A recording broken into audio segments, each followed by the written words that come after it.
Ahora que nosotros podemos entender mejor cómo funciona la termodinámica y la cinética de una reacción, ahora podemos tratar de empezar a verificar en mayor detalle ahora ya cada molécula, quiénes son los que efectivamente reaccionan y por qué reaccionan de esa manera. ¿Okay? Y cuando nosotros estudiamos las reacciones nos vamos a dar cuenta de que existen esencialmente eh, o existe una forma que es la esencial de las reacciones que nosotros vamos a clasificar como reacciones polares y que es la reacción entre nucleófilos y electrófilos. ¿Okay? Estas reacciones van a estar, digamos, dirigidas o impulsadas por una atracción electrostática entre electrones o especies ricas en electrones con especies o partes de moléculas que van a estar más bien deficientes en electrones. Y esta diferencia de carga va a llevar a que las moléculas tiendan a formar nuevos enlaces. ¿Okay?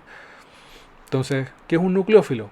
Un nucleófilo, el nombre indica, es un amante de núcleos. En la práctica es una molécula que es rica en electrones y que tiene tendencia a buscar otras especies que le faltan electrones. ¿Cuáles son estas otras especies que faltan electrones? Son los electrófilos o amantes de electrones. ¿Ya? Que por el contrario, como los nucleófilos, buscan especies que tengan mayor número de electrones, ¿no es cierto? Que estén más ricas en electrones.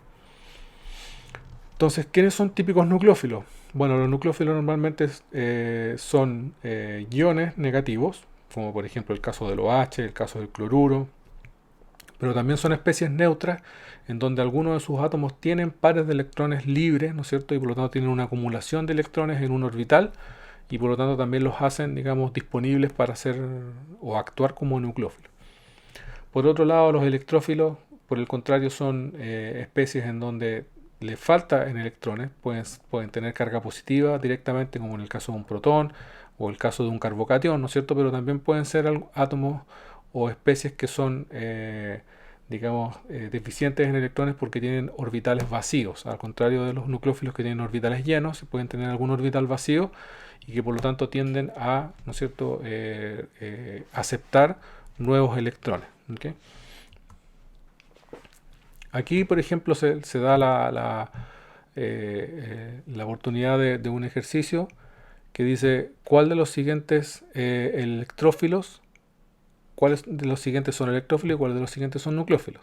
¿Ya?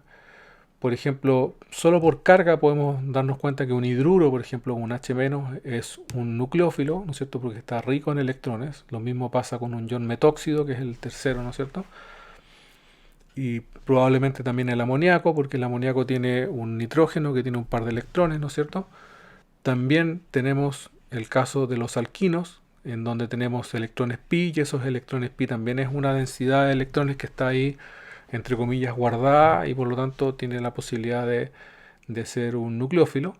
Y por otro lado tenemos un carbocatión, ¿no es cierto? Que es un compuesto que tiene una carga positiva y por lo tanto está deficiente en electrones, es un electrófilo.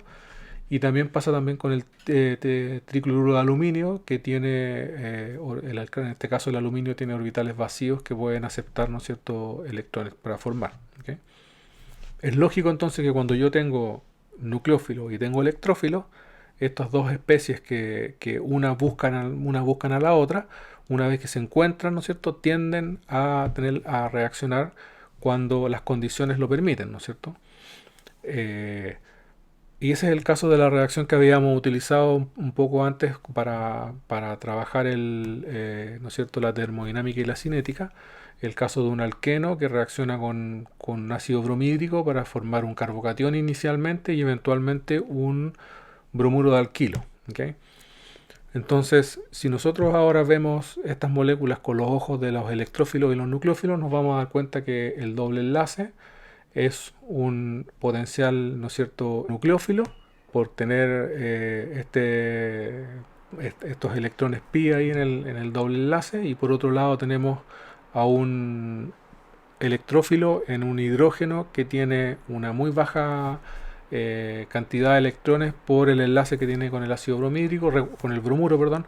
Recuerden que el ácido bromídrico es un ácido débil y por lo tanto yo no tengo solo protones o bromuros, digamos, libres, sino que tengo moléculas de ácido bromídrico. Y cuando estas dos cosas reaccionan de forma en donde el flujo de electrones, ¿no es cierto?, tiende a empujar la reacción. Entonces yo voy a tener representado a través de una flecha, ¿no es cierto?, este flujo de electrones desde los electrones pi para formar un enlace con el hidrógeno del protón del ácido bromídrico, ¿no es cierto?, del hidrógeno del ácido bromídrico. Y cuando sucede eso, como el hidrógeno solamente tiene la capacidad para formar un solo enlace, ¿no es cierto?, con su orbital s, el enlace hidrógeno-bromo se rompe y los electrones se los lleva el átomo electronegativo bromo para convertirse en un ion bromuro. ¿Okay?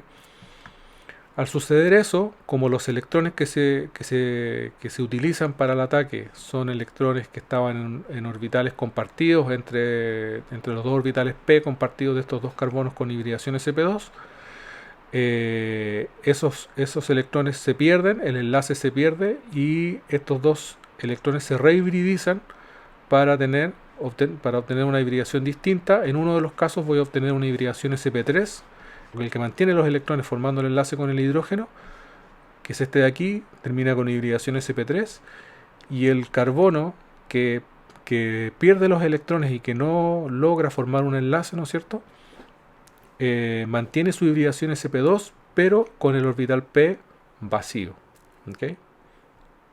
Entonces está con hibridación sp2 como si estuviese formando un doble enlace, pero esos electrones del doble enlace no existen.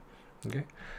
De ahí podemos concluir, por ejemplo, que la geometría de un enlace de un carbono con hibridación sp2 es plana triangular. Es la geometría de la hibridación sp2. Y cuando obtengo este compuesto es un intermediario de la reacción. El estado de transición que lo antecede, ¿no es cierto?, sería este enlace rompiéndose, este enlace entre algunos de estos dos carbonos, en este caso este carbono con este hidrógeno, digamos, a medio formar, y este enlace hidrógeno-bromo a medio romperse también. Es decir, es ese proceso como ambiguo, ¿no es cierto?, en donde se está produciendo la reacción. ¿Okay? Acá no, acá tenemos una especie química, digamos, una especie química real, de la cual de hecho podemos obtener evidencia experimental de que existe, de que se produce. Esto es solamente una conjetura de cómo llegamos de aquí a acá. Entonces esta especie, este intermediario, luego al encontrarse nuevamente obtenemos un electrófilo por un lado y tenemos un nucleófilo por el otro lado. El nucleófilo, nuevamente la carga negativa es la que empuja la reacción. La carga negativa ataca, el par de electrones ataca a este átomo de carbono y los electrones del bromo se utilizan para formar un enlace. El bromo pierde su carga negativa, el átomo de carbono también pierde su carga negativa, comparten los electrones, quedan ambos neutros y por lo tanto la molécula también es neutra y se forma un enlace carbono-bromo. Y así obtengo un bromoalcano, en este caso el 2-bromobutano. En la práctica lo que está sucediendo o lo que yo estoy haciendo aquí es describir exactamente cómo pensamos que esa reacción se produce. Y lo hacemos en base a evidencia científica. Y la evidencia científica está relacionada con la termodinámica, está relacionada con la cinética, está relacionada con la capacidad que tenemos también de poder obtener estos intermediarios o poder obtener evidencia de que estos intermediarios efectivamente se produjeron durante la reacción, etcétera. Y así es como nosotros, digamos, elucidamos cómo se producen las reacciones en este tipo de moléculas. Ahora, esta historia de cómo los electrones se van moviendo unos con otros se representa a través de estas flechas que ya acabamos de ver. Es muy importante indicar correctamente cómo esas flechas se están moviendo dentro del sistema, ¿okay? Y qué significan. Entonces, las flechas significan el movimiento, ¿no es cierto?, de los electrones, nunca el movimiento de un enlace, por ejemplo. ¿ok? Entonces es importante o el enlace o el movimiento de un átomo no indican si el átomo se está yendo o está viniendo, no, está indicando el flujo de electrones, eso es lo importante, ¿ok? Entonces, por ejemplo, en esta molécula que tenemos aquí a la izquierda, ¿no es cierto? Cuando yo indico, por ejemplo, que se va a formar un doble enlace entre este carbono y oxígeno utilizando los electrones del oxígeno, la flecha va desde los electrones que voy a utilizar al enlace que los va a recibir y por lo tanto forma un doble enlace.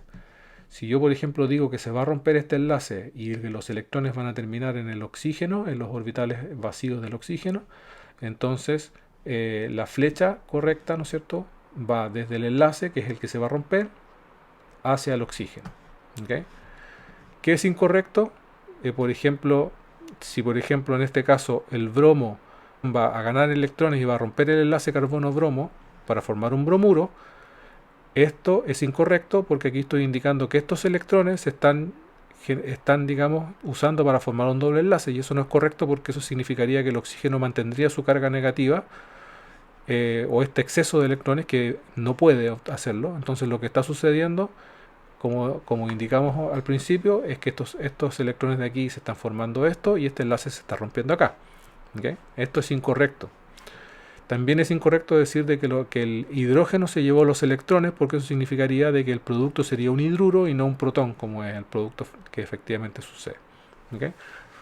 Es decir, los electrones, el movimiento de los electrones dentro del sistema indicados por estas flechas tiene que sí o sí predecir correctamente lo que yo voy a obtener acá. Es decir, si yo le muestro esto a alguien, esa persona puede perfectamente decir quiénes son los productos de esta reacción. ¿Okay? No tiene por qué, digamos, imaginarse otra cosa.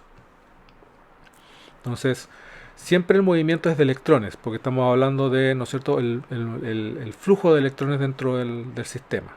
Nunca el movimiento de un átomo, ¿ya? Como se indica aquí el protón, ¿no es cierto?, se pierde, el enlace oxígeno-hidrógeno se rompe y el hidrógeno sale, porque este par de electrones llega ahora a los orbitales vacíos del oxígeno.